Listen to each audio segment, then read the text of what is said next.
Good morning, class 9th students. Today we are going to discuss last topic of the chapter, poverty as a challenge.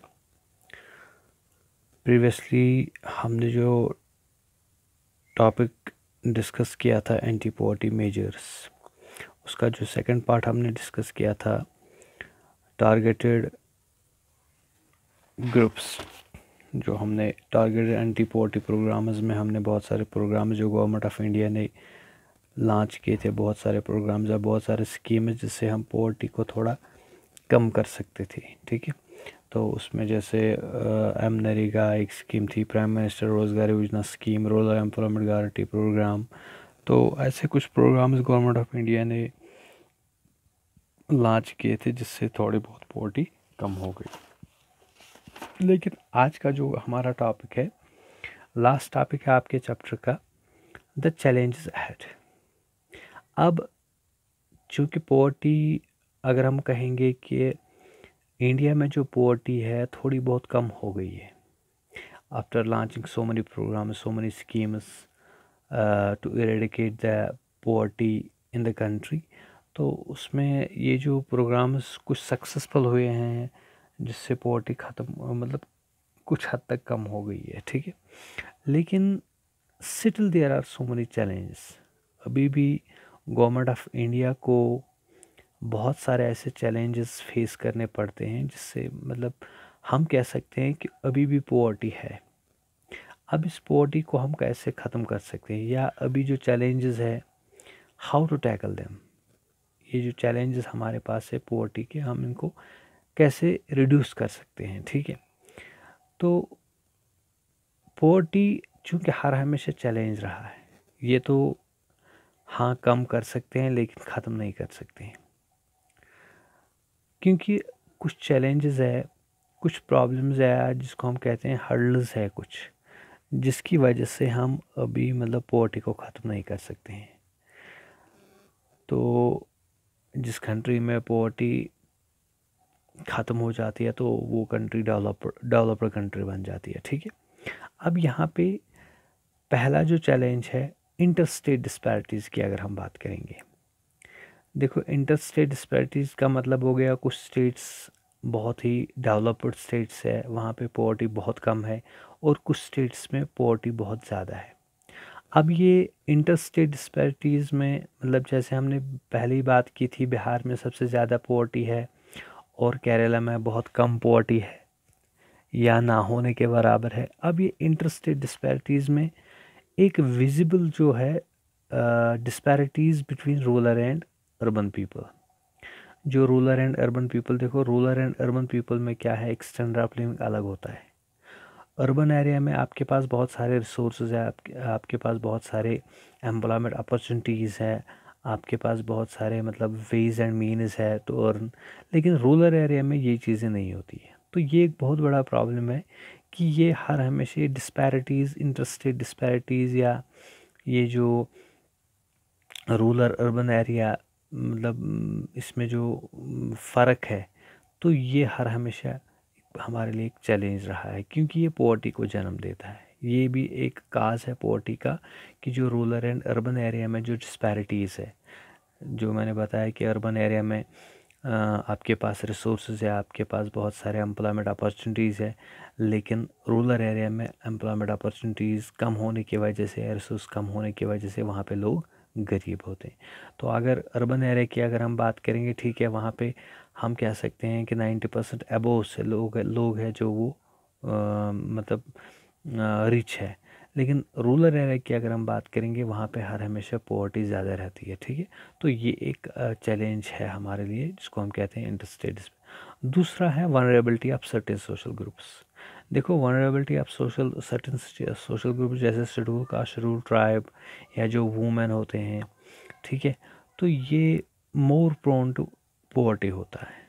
तो ये भी एक challenge है हमारे पास, क्योंकि इनके पास मतलब अपॉर्चुनिटी नहीं होती है, या इनके पास मतलब बहुत सारी प्रॉब्लम्स फेस करनी पड़ती है। जैसे अगर एजुकेशन की बात, शेड्यूल कास्ट, शेड्यूल ट्राइब के बच्चों के अगर हम एजुकेशन की बात करेंगे, या हेल्थ केयर की बात करेंगे तो उनको वो फैसिलिटीज़ नहीं मिल रही है, ठीक है, जो उनको मिलनी चाहिए थी।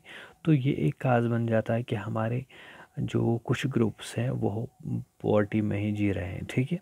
तो ये भी दूसरा चैलेंज है। नाउ द क्वेश्चन, अब हमारे पास एक क्वेश्चन है, how to overcome these challenges. ये जो दो चैलेंज मैंने डिस्पैरिटीज़ या वनरेबिलिटी कि अगर वनरेबिलिटी अपसेट सोशल ग्रुप्स एक चैलेंज है हमारे लिए, तो इन चैलेंज को हम कैसे ख़त्म कर सकते हैं या इनको हम कैसे टैकल कर सकते हैं। देखो, फर्स्ट वे जो है, द फर्स्ट एंड फॉरमोस्ट वे है, पहले हमें इकोनॉमिक ग्रोथ करनी है। देखो, इकोनॉमिक ग्रोथ में हमें क्या करना है, हमें कंट्री में डेवलपमेंट करनी है, हमें कंट्री में इंडस्ट्रियलाइजेशन, इंडस्ट्री स्टार्ट करनी है, लोगों को एम्प्लॉयमेंट अपॉर्चुनिटीज़ देनी है, ज़्यादा एम्प्लॉयमेंट जनरेशन, मतलब जो एम्प्लॉयमेंट जनरेशन यूनिट्स खोलने हैं या हेल्थ केयर देना है, ठीक है। तो इनसे हम जो गरीबी है, पोवर्टी है कंट्री में, उसको हम ख़त्म कर सकते हैं, ठीक है।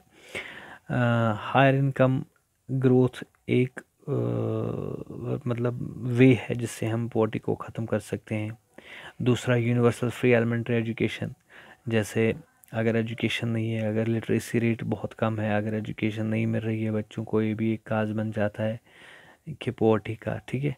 तो हमें यूनिवर्सल फ्री एलिमेंट्री स्ट्रेस करना है कि हमें मतलब बेसिक एजुकेशन हर किसी को देनी है, ठीक है, फ्री एलिमेंट्री एजुकेशन देनी है। डिक्लाइनिंग पॉपुलेशन ग्रोथ और एक कारण हो सकता है पोवर्टी का कि जब पॉपुलेशन बढ़ जाती है तो गरीबी आ सकती है, ठीक है। तो पॉपुलेशन को थोड़ा कंट्रोल करना है, पॉपुलेशन ग्रोथ को मतलब कम करना है ताकि जो पोवर्टी है उसको हम कम कर सकते हैं, ठीक है। उसके बाद और एक वे है जिससे हम पोवर्टी को ख़त्म कर सकते हैं, empowerment of women and economically weaker section of society. तो हमें जो हमारा यहाँ एक सोशल एटीट्यूड रहा है, हमारा जो एक सोशल बिलीफ रहा है कि वुमेन्स को हम एम्पावर नहीं कर रहे हैं, हम वुमेन्स को वो राइट्स नहीं दे रहे हैं जो उनको मिलने चाहिए। जहाँ पे एक वुमेन इंडिपेंडेंट बनना चाहती है, वो कुछ कमाना चाहती है, वो किसी इंडस्ट्री में काम करना चाहती है, ठीक है। तो ये चीज़ें, या वुमेन्स के लिए हम एजुकेशन को थोड़ा कम स्ट्रेस कर रहे हैं, ठीक है। तो जब हम वुमेन्स को एम्पावर करेंगे, या जो इकोनॉमिकली वीकर सेक्शन होता है, ठीक है, सोसाइटी में, जैसे अगर हम बात करेंगे दलित्स की, अगर हम बात करेंगे, एक वीकर सेक्शन है सोसाइटी में, तो अगर हम उनको थोड़ा एम्पावर करेंगे, उनको हम थोड़ा अपॉर्चुनिटीज़ ज़्यादा देंगे, उससे हमारी कंट्री में गरीबी कम हो सकती है, ठीक है। और एक बहुत बड़ा चैलेंज है जो आजकल के दो मतलब आजकल हम देख रहे हैं कि हमारी कंट्री को एक बहुत बड़ा जो पोवर्टी का जो चैलेंज है, हम पोवर्टी क्यों फेस कर रहे हैं, क्योंकि हमने जो लिमिटेड डेफिनेशन ऑफ पोवर्टी रखा हुआ है। लिमिटेड डेफिनेशन ऑफ पोवर्टी मतलब हो गया कि पोवर्टी का जो स्कोप है वो बहुत ही लिमिटेड रखा है। जैसे अगर हमने जो पोवर्टी लाइन हमने जो पढ़ा था डेफिनेशन, मान लो अगर किसी के 100 रुपीज़ है पर डे, वो पोवर्टी लाइन से ऊपर है, अगर 100 से कम जा रहा है तो वो पोवर्टी लाइन मतलब वो पुअर है। लेकिन 101 वाला अगर जो जिसके पास 101 रुपीज़ है, ठीक है, क्या वो अपनी सारी बेसिक नेसेसिटीज़ फुलफ़िल कर सकता है? क्या वो अपना जो स्टैंडर्ड ऑफ लिविंग इंक्रीज़ कर सकता है? ठीक है, तो हमने इस चीज़ को लिमिटेड रखा हुआ है कि पॉवर्टी का मतलब हो गया simply when a person does not satisfy basic needs, जैसे उसके पास शेल्टर नहीं है, उसके पास फूड नहीं है। क्या कोई इंसान जिसके पास फूड भी है, शेल्टर भी है, क्लॉथ्स भी है, ठीक है, क्या उसके पास अगर एजुकेशन नहीं है, क्या उसके पास अगर जॉब सिक्योरिटी नहीं है, क्या उसके पास, क्या वो पुअर नहीं है? तो ये बहुत बड़ा प्रॉब्लम है, ये बहुत बड़ा चैलेंज है कि हमारी कंट्री जिसको फेस कर रही है कि हमने डेफिनेशन को थोड़ा लिमिटेड रखा हुआ है, ठीक है। It is about a minimum substance level of living rather than a reasonable level of living. तो हमने जो पॉवर्टी की डेफिनेशन लिखी हुई है, हमने जो पॉवर्टी को आज तक समझा है, हमने जो पॉवर्टी को जनरली एक्सेप्ट किया है कि it is about a minimum substance level of living rather than a reasonable level of living. हमने पॉवर्टी को यही कहा है कि भाई पॉवर्टी का मतलब हो गया जिसके पास फूड नहीं है, जिसके पास शेल्टर नहीं है, जिसके पास क्लॉथ्स नहीं है, ठीक है। तो इसको हमने मिनिमम सब्सटेंस लेवल के तौर से लिया है, लेकिन हमने क्या लेना था, इसको रीज़नेबल लेवल ऑफ लिविंग।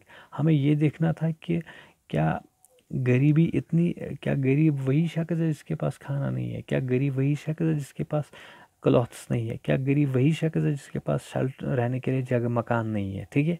तो हमने देखना है कि मतलब जो गरीब है, क्या उसके पास जो मकान है या इसके पास जो खाना है, क्या वो उसके लिए मतलब जिसको हम कहते हैं क्या नरिश्ड फूड है, या उसके बाद जो शेल्टर है क्या वो रहने के काबिल है। तो ये चीज़ें हमने देखनी है, ठीक है। Now the question is need for broadening the concept human poverty. अब हमें इसको थोड़ा बहुत ह्यूमन पॉवर्टी को थोड़ा इसको कंसेप्ट को ब्रॉड मतलब थोड़ा वाइड करना है, ठीक है। हमें जो लिमिटेड रखा था, या जो हमने ह्यूमन पॉवर्टी का कंसेप्ट रखा था, ह्यूमन पॉवर्टी का मतलब हो गया when an individual does not have facility of education, health care, या जो मतलब उसका इकोनॉमिकली वो वीक है, तो इसको हम कहते हैं ह्यूमन पॉवर्टी। मतलब जब एक इंसान के पास एजुकेशन नहीं है, जब एक इंसान के पास ये जो हेल्थ केयर नहीं है, ठीक है, तो इसको हम कहते हैं ह्यूमन पॉवर्टी, ठीक है। अब यहाँ पे लार्ज पीपल फीड देमसेल्व्स, तो अगर हम ह्यूमन पॉवर्टी की बात करेंगे, ठीक है, इसको हमने क्या करना है, इसको थोड़ा वाइड करना है। तो need for broadening the concept of human poverty से क्या होता है, ये भी एक चैलेंज है। इससे हम जो पॉवर्टी की जो लिमिटेड डेफिनेशन है, इसको हम थोड़ा ब्रॉडन करना है, इसको हमें थोड़ा बढ़ाना है। जैसे अगर हम बात करेंगे सारे लोग तो खाते पीते हैं, ठीक है, एक जानवर भी खाता है, ठीक है, but the question is but do not have educational shelter और हेल्थ केयर और जॉब सिक्योरिटी और self confidence, are they free from caste and gender discrimination, ठीक है। तो ये यहाँ पे एक प्रॉब्लम है कि ये जो हमारे पास जो चैलेंज है, हमें ह्यूमन पॉवर्टी को थोड़ा ब्रॉडन करना है। हमें जो पॉवर्टी का जो कंसेप्ट रखा है हमने उसको थोड़ा उसकी जो लिमिटेड स्कोप हमने रखी है, उसको थोड़ा ब्रॉड करना है, तब जाके हम कह सकते हैं कि हम पॉवर्टी को ख़त्म कर सकते हैं, ठीक है। तो मतलब जब हम कंक्लूजन में जाएंगे, when we conclude this topic, तो हम ये कह सकते हैं कि there are so many challenges which India facing to eradicate the poverty, जिससे हम पॉवर्टी को ख़त्म कर सकते हैं। तो थोड़ा इस पे भी ध्यान देना है। एक तो इंटरस्टेट डिस्पैरिटीज़ पे ध्यान देना है, दूसरा vulnerability of certain social group जो ज़्यादा वनरेबल है पॉवर्टी के, उन पे ज़्यादा ध्यान देना है, ठीक है। और हमें थोड़ा जो पॉवर्टी की जो डेफिनेशन हमने बनाई है, जो जिसको हम समझते हैं कि पॉवर्टी का मतलब हो गया simply when a person does not satisfy his basic needs, जैसे मिनिमम सब्सटेंस लेवल। हमें इस ध्यान देना है रीज़नेबल लेवल ऑफ लिविंग। हमें उसकी तरफ देखना है कि वो जो खाता है क्या उसके लिए वो फूड अच्छा है, क्या उसकी बॉडी को उससे मतलब उसका जो फिज़िकल रिक्वायरमेंट्स है, बॉडी रिक्वायरमेंट्स है, कैलोरीज़ की जो रिक्वायरमेंट्स है, क्या वो मिल रही है, या जो उसके पास मतलब